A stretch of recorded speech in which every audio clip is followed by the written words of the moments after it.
Dans cette vidéo, vous allez voir comment Vistabel agit sur les nerfs moteurs pour réduire l'activité musculaire, afin d'améliorer temporairement l'apparence des rides verticales intersourcilières modérées à sévères, observées lors du froncement des sourcils chez l'adulte de moins de 65 ans, lorsque la sévérité de ces rides entraîne un retentissement psychologique important chez le patient.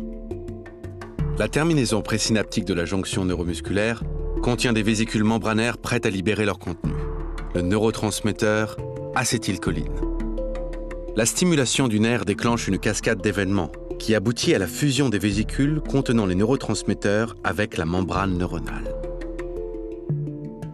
Ce processus est facilité par l'interaction entre des protéines situées à la surface des vésicules et des protéines situées à la surface des cellules, qui, ensemble, forment le complexe SNAR. La fusion membranaire provoque la libération de l'acétylcholine dans la fente synaptique, selon un processus d'exocytose.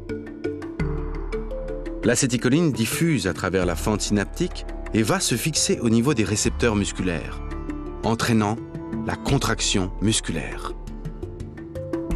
Cette illustration montre un muscle de l'organisme. Remarquez le nerf moteur qui pénètre dans le muscle.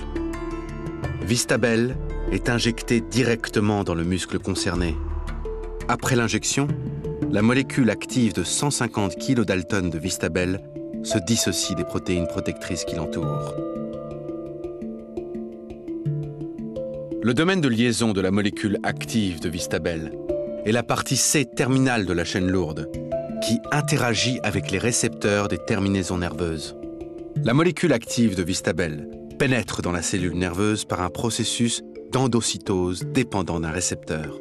La toxine est maintenant contenue dans une vésicule membranaire à l'intérieur de la cellule. La chaîne légère est ensuite libérée dans le cytoplasme de la terminaison nerveuse où elle va cliver les protéines SNAR.